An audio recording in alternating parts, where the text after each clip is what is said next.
Donc maintenant, en fait, évidemment, on a vu qu'on pouvait installer des brushes que on pouvait trouver sur internet ou que je pouvais vous donner. Mais le plus intéressant pour vous, à terme en tout cas, ça va être de pouvoir créer vos propres brushes, avec vos en fonction de vos envies, de vos sujets également. Et donc pour créer des brushes, je vais vous montrer un peu. C'est très facile à faire, mais il y a des petites choses à savoir. Dans le dossier d'exercice de création de brush, 03 création de brush, vous allez pouvoir trouver une trace de café et un Space Invaders. On va commencer par créer une brush Space Invaders pour voir un peu comment on crée simplement une brush. Vous pouvez l'ouvrir dans Photoshop, donc du coup voilà le Space Invaders qui arrive. Et pour créer une brush, ça va être extrêmement simple. Vous allez aller dans Édition, définir un pinceau prédéfini. Voilà votre brush qui apparaît. Donc, vous voyez la forme de la brush, ça rappelle vos pinceaux quand vous êtes en train de travailler. Vous pouvez lui mettre le petit nom que vous voulez, et vous répondez juste OK. Et maintenant, je vais retourner donc dans mon écran. Je vais me prendre une brush qui ne soit pas en train de tourner dans tous les sens. Et vous voyez maintenant, j'ai une brush Space Invaders. Donc ça va agir comme une sorte de petit tampon et qui va me permettre de dupliquer très rapidement un sujet. Comment c'est possible en fait? Vous voyez, en plus, ça n'a même pas pris le fond blanc qu'il y a derrière la brush. En fait, ça n'a pris que ce qui était en noir. Et je peux changer sa couleur si je veux. Je peux faire des Space Invaders de toutes les couleurs.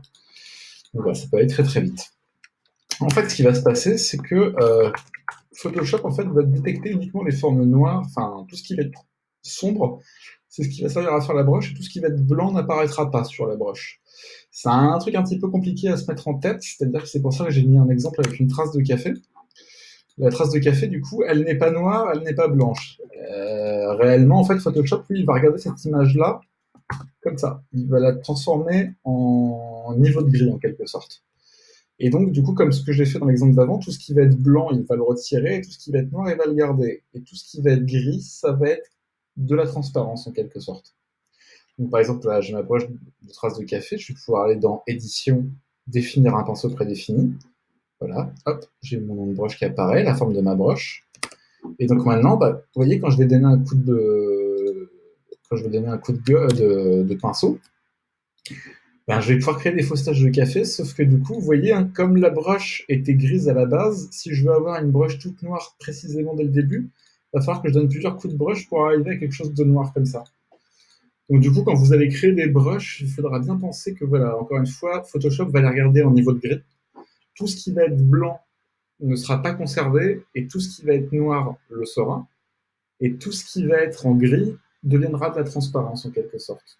Donc vous allez pouvoir essayer de créer vos propres brushes avec différentes matières, et ayez vraiment juste ça en tête, que des fois vous n'allez pas avoir le même résultat. De la même manière que si à un moment je transforme directement cette brush qui pourtant est marron, je vais faire édition, définir un pinceau prédéfini, ça va pas du tout me garder la couleur marron, ça va juste encore une fois m'interpréter ça au niveau de gris. Et donc, du coup, quand j'utiliserai ma broche, là, j'ai sélectionné ma broche. Alors, les broches, vous allez pouvoir les retrouver tout en bas de votre liste des broches, hein, quand vous les créez. Et ben, vous voyez, ma broche peut toujours changer sa couleur, hein. La couleur originale n'est pas prise en compte.